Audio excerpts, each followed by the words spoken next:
Սասնածռեր զինված խմբի անդամների գործով դատավարությունը 1 ժամով ընդմիջվել է, մենք ավելի ուշ այնտեղ կրկին կվերադառնանք, իսկ այժմ անդրադառնանք մեկ այլ թեմայի։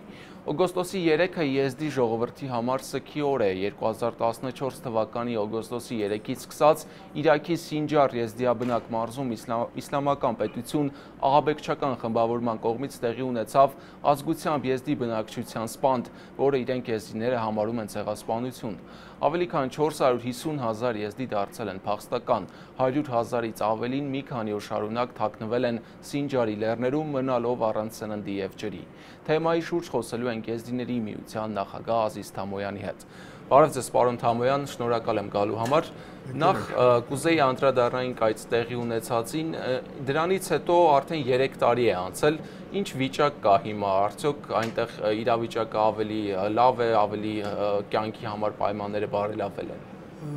Պարզ ասած, 2014 թվականի օգոստոսի 3-ը եզդի ժողովրդի համար այս օրը համարվում է սև օր, Ռոժ Արաշ։ Այն բանի համար, որ եզդիների հայրենիքը Իրաքի հյուսիսային մասն է, Շանգալ կոչվող տարածաշրջանը։ Այդ տարածաշրջանում Շանգալի 70 գյուղերը ֆիզիկապես համարյա բնակչվեցին 50 գյուղերում, ուրեմն գտան եղբայրական գերեզմաններ, որտեղ թաղված են 100-ից ավելի մարդիկ։ Գյուղ կար, որ ամուժապես ֆիզիկապես բնակչվել են, հանուն իր ազգի պատկանելիությամբ։ Ընդհանուր առմամբ որքան զոհ կար, մահացածների, սպանվածների թիվը ինչքան էր։ Իրանամեջ թվերը այդքան էլ ռեալ չեն, բայց մեզ հասած հավաստի թվերներով 1,5 միլիոն եզդիներ գոյություն են ունեցել այն ժամանակ այն տարածքում, մեր հայրենիքում, 1,5 միլիոն։ Հիմա տարբեր կարծիքներ կան, տարբեր բաներ կան, որ ասում են, մեկներ ասում են 17,000-ին ֆիզիկապես կոտորվել, մյուս տեղն ասում են, որ ավելի շատ են կոտորվել, այդպես ռեալ չեն, սպանվածների թիվը ռեալ չի, բայց այդ գյուղերում, 70 գյուղերում, ոչ մի եզդի այսօր չի ապրում։ Այդ տարածքը քրդերը բաժանել են երկու մասի, մեկը Պեժմերկեն է, Բարզանին է վերցրել մեծ մասը, մյուս մասը Պեկակեն է տարածքը վերցրել իր ձեռքի տակ, այնտեղ եզդիաբնակ չի, եզդիներ չեն բնակվում, մի մասը բարձրացել են Սինջարի լեռներ, վրանների տակ են ապրում, մյուս մասը դիմել են փախուստի տարբեր երկրներում են արտագաղթվել, մի մասը ֆիզիկապես բնակվել են, բայց այստեղ ամենացավալին դա է, որ 350 եզդի կանայք, հարցեր, մեծեր, փոքրեր գերության մեջ են իսլամական պետություն կոչվող։ Մինչ օրս այսինքն։ Այդ Մուսուր քաղաքում էին, բայց իսկ Մուսուրը վերջում գրաված է, արաբները գրավել են, բայց նրանց ճակատագիրը հայտնի չի։ Այդ 350,000 եզդուկանանց աղջիկների ճակատագիրը հայտնի չի, դրանք տանում են շուկաներում, վաճառում են տարբեր տեղերում։ Վաճառք են հանում անասունների նման։ Խնդիրը դրանում է, որ մինչև այսօր էլ հարցը չի լուծվել, ոչ մի դրական բան չենք տեսնում։ Այնտեղ ցրված են։ Ես ասացի, որ այդ Պեշմերկայի ղեկավար Բարզանին, որ քրդական այդ կոչվող այդ ավտոնոմիայի ղեկավարն է, սա առաջին չի, ինքն է կազմակերպում, հիմնականապես մեր թշնամին քրդերն են, հենց ինքն է, Պեկակեն է, այդ քրդերն են, որ եզդիներին վերացնում են ոչ թե մենակ եզդիներին, այլ նաև քրիստոնյա մարդկանց են վերացրել են եւ վերացնում են հայերին, ասորիներին, հույներին, հիմա էլ են անում։ Հիմա դա շարունակում է, դա շարունակական է։ Խոսքը դրա մասին է, այնտեղ ոչ ոք չի բնակվում, եզդիները հետ չեն վերադարձել։ Մենք դիմեցինք բազմաթիվ անգամ մեր բնակիչները, այնտեղի բնակիչները, Եվրոպայում ապրող եզդիները, մենք ցույցեր կազմակերպեցինք Միացյալ Նահանգների դեսպանատան առաջ, Սովետաբանի, Ռուսաստանի դեսպանատան առաջ, Ֆրանսիայի, Անգլիայի, բայց ինչով մեզ օգնեցին։ Չնայած նույնպես օգնում են այդ տարածքում ապրող եզդիներին, որոնք լեռներում են հիմա, այնուամենայնիվ հարցը Ոչ մի դրական միտում մենք չենք տեսնում հարցի լուծման համար։ Չկա։ Այսինքն ոչ մի բան այս 3 տարվա ընթացքում չի արվել։ Ոչ մի բան ընդհակառակ վատացել է, քանի գնալով մեր վիճակը այնտեղ վատացել է, որ դրական բան չկա, բայց դրանք վերջերում հայտարարություն արել, որ իսլամական պետություն կոչվող տերորիստները ուրեմն մորթում են մարդկանց, ֆիզիկապես վերացնում են, ես զոր կմցնեմ, արմատախիլ կանեմ, մենք թույլ չենք տալիս, որ դրանք շարունակեն, բայց տեսնում ենք մնացել է առանց որևէ հարցի դրական։ Պարոն Թաման, Հայաստանի իշխանությունները ինչպես արձագանքեցին տեղի ունեցածին, արդյոք ընդունեցին։ Մենք շնորհակալ ենք մեր հանրապետության նախագահի Սերժ Սարգսյանից, Սերժ Սարգսյանը հենց առաջի օրվանից սկսած, ուրեմն երբ ինքը մեկնում էր եվրոպական խորհուրդներում, Եվրոպական միության խորհրդով եւ տարբեր, այդպես ասած, ատյաններում նա բարձրաձայնում էր, ասում էր, որ եզդիները անպաշտպան են, եզդիներին ֆիզիկապես կոտորում են, եզդիների ցեղասպանություն է կատարում Իրաքի մասում, պարոն Սարգսյան անդադ ասել է։ Եվ միջի հիմա շարունակում է, մենք շնորհակալ ենք պարոն Սարգսյանին։ Արդյոք ընդունել են այնտեղ բնաջնջումից փախած եզդիների, արդյոք նյութական աջակցություն է տրվել։ Բարձ ասած, իհարկե Հայաստանի պետությունը նախագահի ղեկավարությամբ $100,000 օգնություն ցուցաբերեցին մեր միության կողմից, մենք այս հարցը կարգավորեցինք, ուղարկեցինք, այդ գումարը տեղ հասավ։ Մի խոսքով, Հայաստանը ինչ որ հնարավորություն ունեն, իր հնարավորության սահմաններում մեզ օգնում են, ավելին նա չէր կարող անել, որովհետեւ ինչ պետք է անեին, զոր չեն կարող ուղարկեին, հնարավոր չի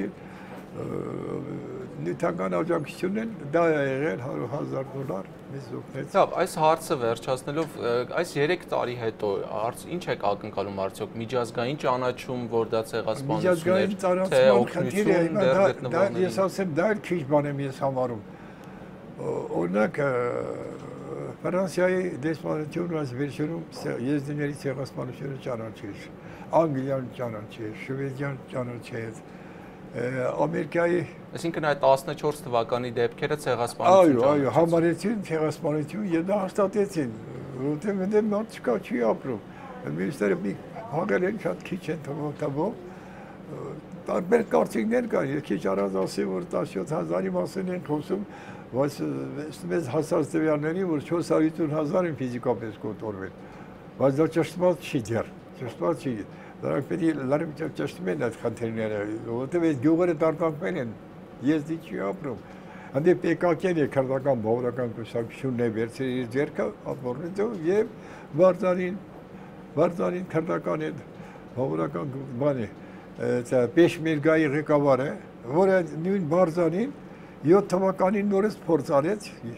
հարձակվեցին եզդիների գյուղերի վրա, եզդիական գյուղը, երկու գյուղ ֆիզիկապես բնաջնջեց եւ ոչ մեկ էլ պատասխան չտվեց։ Էլի Վարդանում անում էր, ղեկավարությամբ էր, դրա հրամանով էր, որտեղ դրանք մուսուլման են, մենք թշնամիներ ենք համարում։ 7-րդ դարից սկսած մինչև այսօր 74 անգամ ցեղասպանություն են կատարել եզդիների եւ քրիստոնյա ժողովրդի նկատմամբ։ Առաջին չի։ Պարոն Թաման, ես կուզեի անդրադառնայինք Հայաստանում տեղի ունեցած միջադեպին օրեր առաջ Արագածոտնի մարզի Շամիրամ գյուղում այդ սպանդին, որի հետևանքով 4 մարդ սպանվեց եւ 7-ը վիրավորվեցին։ Գիտենք, որ ազգությամբ եզդիներ էին ըստ էության, թե այդ հավաքի մասնակիցները, որտեղ տեղի ունեցել այդ այլունալի դեպքերը եւ կարծես միջադեպի մասնակիցներն էլ հենց ազգությամբ եզդիներ էին։ Ինչ է ի վերջո ձեզ հայտնի, արդյոք սա զուտ այսպես կենցաղային խնդիր է եղել, ինչ որ գումարի մասին է խոսվում, թե կա այլ պատճառներ։ Ես ինքս անձամբ եղել եմ հիվանդանոցներում, 3-ը պարկած են Մանատյայի հիվանդանոցում, 2-ը Աշտարակի հիվանդանոցում, 2-ը դուրս են գրվել, 4-ը զոհվել են, մահացել են։ Բայց իրանք բարեկամներ են եղել։ Բարեկամ մարդիկ են եղել, ես երեք պարզեցի, այնտեղ հանդիպում ունեցա համայնքի հետ, շատ մարդիկ են հավաքվել Շամիրամ գյուղում, նրանց կոչ արեցի, նախ առաջին կոչ արեցի, ասի արյունը չեն լվանալու, վեճում մենք պետություն ունենք, իշխանություններ ունենք, քննչական մարմիններ կան, նրանք ով մեղավոր է, նա կպատժվի, իր պատժվի, բայց դուք սթափեք, թույլ չտաք հանկարծ նորից սպանություններ, նորից ինչ-որ դժվարություններ, նորից ինչ ցնցումներ։ Եզդիական համայնքի ներսում նման միջադեպեր եղել են նախկինում։ Ես առաջի անգամ եմ տեսնում։ Մեզ մոտ եղել են դեպքեր սպանության, մեկ կամ երկու ոչ ավել, բայց այդքան մասսայաբար կոտորել նման երևույթներ ես չեմ նկատել անձամբ, չեմ էլ լսել։ Դա մեզ մոտ տեղի չէր։ Դեռ պատմում էին, որ $100,000 են պարտք եղել, իր բարեկամների իրեն, խոստացել են 4 տարի առաջ ա եղել, խոստացել են գումարը տան եւ այդպես հետաձգել են, այս մարդը չի կարողացել իրեն զսպել եւ հասել է Տաշյանի, ուրեմն զենքով հարձակվել է նրանց վրա, մասսայական կրակ է բացել ժողովրդին։ Ես նարի բادرամասորեն տեղեկացա, ինձ ասեցին, ես հանդիպեցի երկուսի բարեկամների հետ եմ խոսել, որ չկրկնվի, մենք իմիջիալոց ազգային պրոգրամացություն ենք, մենք մի բուռ ենք, Հայաստանում 40,000 չկա, շատ քիչ ենք, ինչ է դա, եթե մի անգամ, մի քանի անգամ հարձակումներ են նման երևույթներ մեր վիճակը ինչ կլինի։ Հետո ասեմ Հայաստանում ապրող եզիները շատերը իրաց բարեկամներ են, մեկ մյուսի խնամ է, հորը մորակ հրուսատ աղջիկավ, այս բարեկամություն կա, էլի կապ կա, դրանք էլ բարեկամ են, բարեկամներ են իրենց հետ, դեպքը որ եղել է, տեսնենք, աստվածած շարունակվի, պետությունը օրենքը կիրառի իհարկե, դա բան չի։ Շատ լավ, շնորհակալ եմ պարոն Թամոյան։ Դա խաղալիք չի, սա այն բանն է, որ ես կոչ եմ անում նորից, ձեր միջոցով, նախ ողբում եմ, ցավում եմ, կիսում եմ այս ծանր կորուստները, 4 բարեկամներին, իրենք թող իրենց մեծ ուժ գտնեն, ի վերջո ունեն երիտասարդներ, ունեն բարեկամներ, ունեն եղբայրներ, թող շարունակեն նման երևույթները չկրկնվեն մեր ազգի մեջ։ Մենք մի բուռ ազգ ենք, մենք պետք է համախմբենք, մենք պետք է միմյանց հարգենք, մի բուռ դառնանք, որովհետեւ կարողանանք մեր գոյությունը պաշտպանել, մեր ազգային պատկանելիությունը պաշտպանել։ Դա սա է, ողրմի իրենց, ես ցավում եմ իհարկե, թող ողջունեն իրենց բարեկամները, իրենց հարազատները, համենայն դեպս ով որ մեղավոր է, դու պետության առաջ, օրենքի առաջ, այս մեր Հայաստանի օրենքի առաջ, թող պատասխան տա իր կատարած առարկի համար։ Շատ լավ, շնորհակալություն պարոն Թամոյան։ Իմ զրուցակիցն էր Եզդիների միության նախագահ Ազիզ Թամոյանը։